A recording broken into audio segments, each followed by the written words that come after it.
straight ahead, got my head in the game, with the red light on, I'm just waiting for the change, keep my head down low.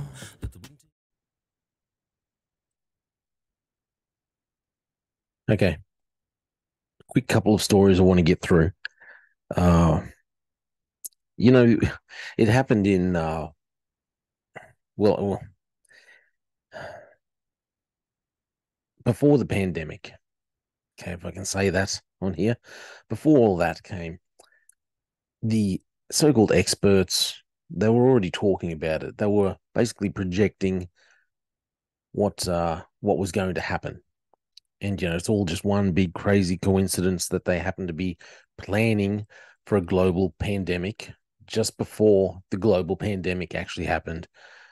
Uh, you know, it's all just a one big coincidence. But the thing is, they tell you where they want to go. The World Economic Forum tells us exactly where they want to go, what they're planning to do. We can see that their agenda when they say you will own nothing and you'll be happy. That's exactly what they mean.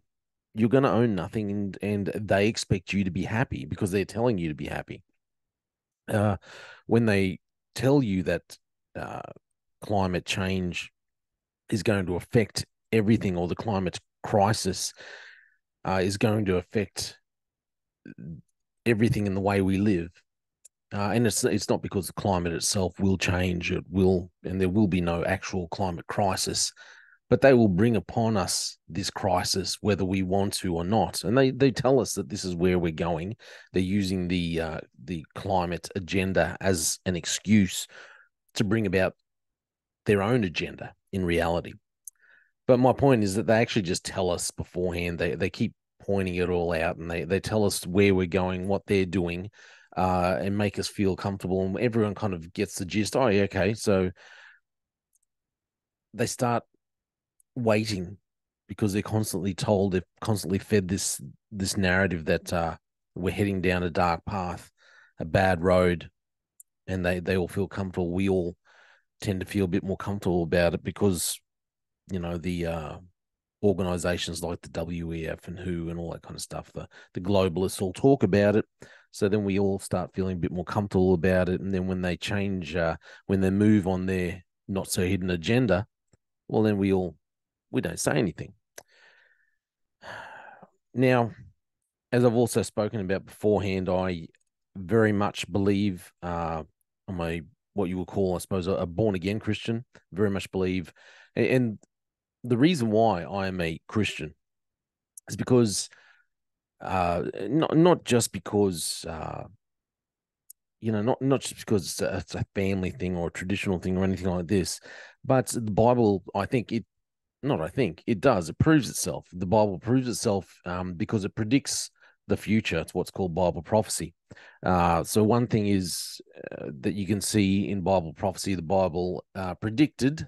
It said that the nation of Israel would be reformed again. So it said that the nation of Israel, the people, would be taken out of their nation twice, and that the second time they would come back into their land, it would be towards the end of days, what the Bible calls the end of days, and that they will come back into their nation in unbelief.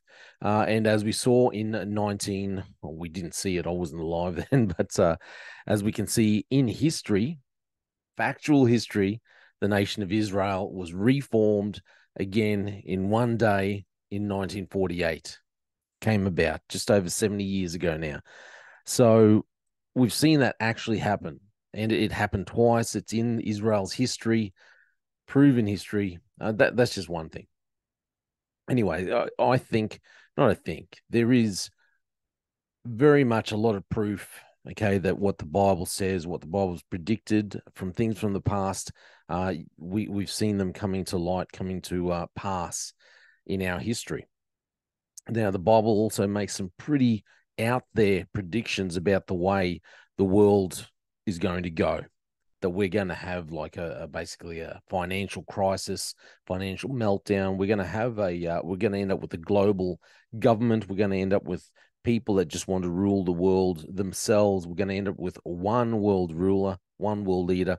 We're going to end up in this financial crisis. We're going to end up with a global kind of a currency, basically, where our one world leader will demand absolute, uh, yeah,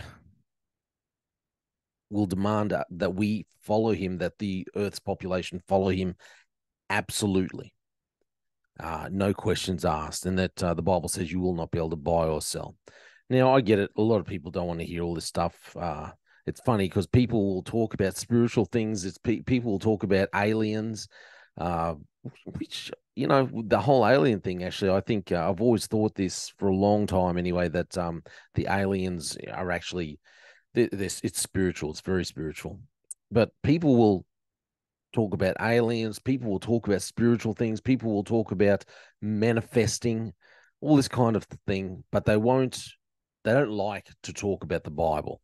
When it comes to the Bible, people will mock the Bible, they'll mock God, they'll talk about, oh, you can't, this is all just, it's all just rubbish, it's all just hoodoo. But they'll take up other spiritual aspects of life, all the demonic, weird things that don't prove themselves. They'll take that up by the bucket load. I'm talking about all this, okay? Because there's a couple of stories I can't spend a lot of time on, but I just want to go over. And like I said, the globalists around the world, they tell us where we're going. They tell us where they're going. They tell us what their agenda is. Like I said, the Bible's already said, hey, we're going to end up in a financial crisis. We're going to end up with this global government. We're going to end up with the one world leader, global currency. And we can see the globalists using the climate crisis to bring about their own agenda. So I'm going to share these couple of stories with you, and one of them is not related to. Well, no, I might leave that for another time. But yeah, share these couple of stories with you. Let's check it out. Good old Anthony Albanese. This came in from the Guardian. I was reading through it. It just doesn't make sense why the Australian government would do this. Too hot to handle. Climate crisis report. So secret. Albanese government won't even reveal a date it was completed. There he is. Stern face, Anthony Albanese. Yeah, the Australian government is not only refusing to release its secret report. I mean, supposedly the climate crisis is going to, wipe out vast swathes of the human population, and yet apparently they can't even release the report on this. It's like the movie plot from that one where we all died in 2012. Anyway, so it's not going to release a secret report on how the climate crisis will fuel national security threats. It won't even say when it was completed. The government insists the date, too, is classified. The approach has sparked claims of a cult of secrecy in Canberra. I'll tell you why they don't want to, because it's all a lie. It's all been fabricated. There is no real climate crisis.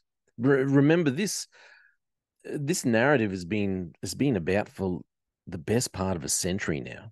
Back, I remember seeing an ad that was put out by, the guy, I can't remember his name now, but he used to play Spock, like the original Spock in the original Star Trek when he was a real young actor. Put out an ad talking about global warming and how, it was going to destroy vast amounts of the world. We're all going to be affected. It was something like 50 or 60 years ago. And none of it ever actually came true. Then we had the former vice president, Gore. He put out his little movie. All those predictions that he put out, none of it ever came true. So they've changed the heading now. So it's no longer global warming, because I'm sitting here in the Whitsundays. I've had the coldest winter that I've ever known for this area. It's the very, very end of August, last day of winter. And while it's not cold, it's normally a lot warmer. I can't remember any year where it's still as cool as it is in the mornings on August the was it, the 31st of August in the Whitsundays. Come on. But yeah, global warming. They changed global warming. Now it's the climate crisis, just to really amp up the fear. So Albanese, the man who also wants to trust us when he says that we need to vote yes for the Indigenous voice to Parliament. Can I just say, in case you don't know, I'm voting no. You need to vote no. You should vote no. Look into it yourself. Anyway, so Albanese ordered the Office of National Intelligence, ONI, last year to investigate national security threats posed by global heating, in line with an election promise. So when it notified the United Nations of Australia's stronger 2030 emissions reduction target, the government trumpeted its commitment to an urgent climate risk assessment of the implications of climate change for national security. So far, however, the government has rebuffed calls to release the assessment or even a sanitized public version, as it did with the Defence Strategic Review. So they're not even going to release it. In a new response to Senate questions on notice, the Prime Minister confirmed the ONI's climate assessment was finalised within the last 12 months, but Albanese added the specific timing of the assessment board is classified. I mean, for real, classified. How can you classify something that's supposedly a crisis and supposedly, allegedly going to affect everyone? Okay, but just to let you know, I think the whole thing is made up. Okay, I do honestly believe it's a conspiracy. This conspiracy is there so they can bring about their own agenda to take over the world. And that's not even you might think that sounds outlandish, but that's what the WEF, the World Economic Forum, old Klaus, that's what they say. They want to take over every part of the world. We see what's happening with the World Health Organization and what they're doing to bring nations in under them and give them the final say in how they take over with some supposed medical emergencies. So this headline, we've got a new RBA boss, if you didn't know, and she says climate change could light a fire under interest rates. She's warned. This is the warning from the incoming RBA boss. Climate change will affect the way the Reserve Banks sets interest rates and the stability of the entire financial system, with incoming bank governor Michele Bullock warning it will affect property values, the way we work, and the location of our communities. The fear-mongering is at its highest right now.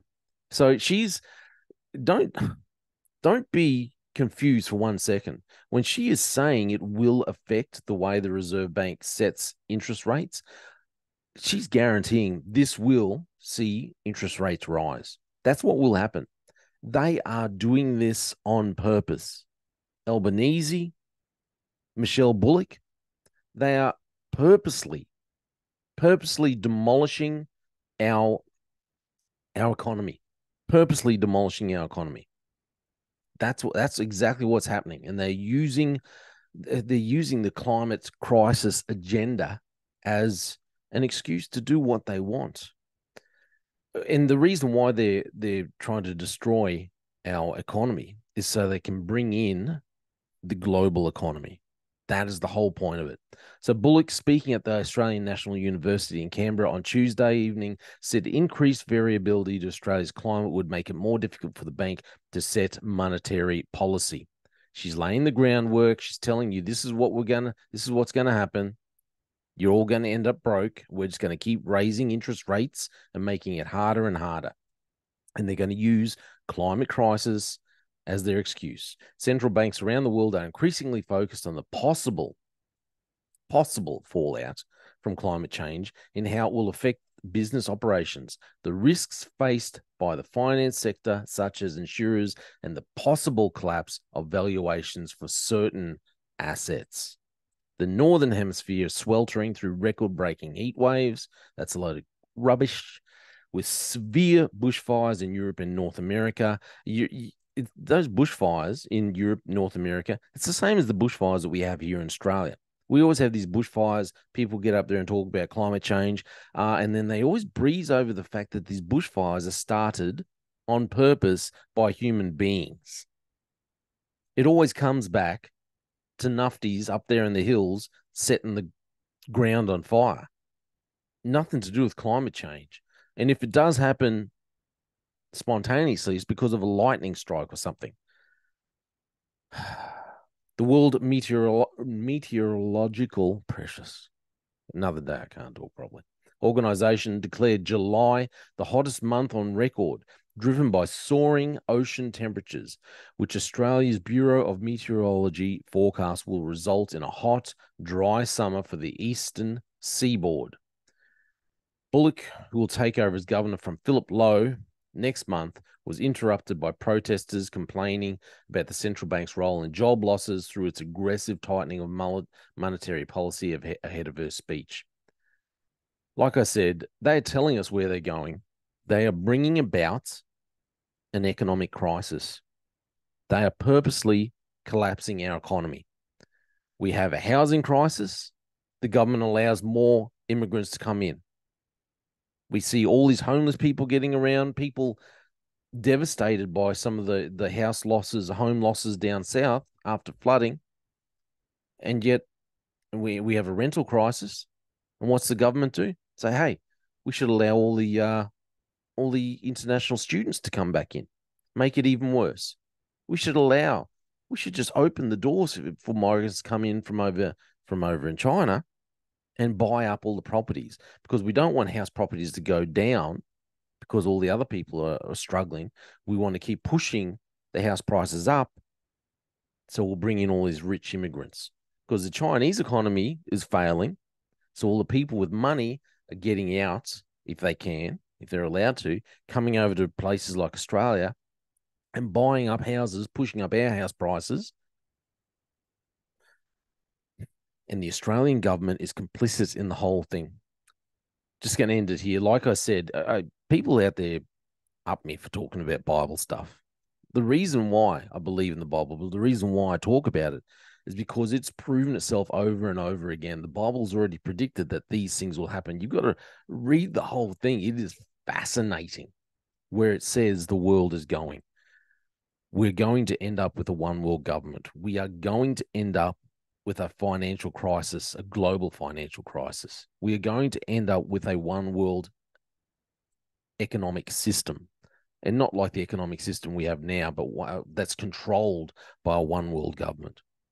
We're even going to end up with a one world religious system. And the Bible spoke about all of these things, and we can see them all coming into fruition now.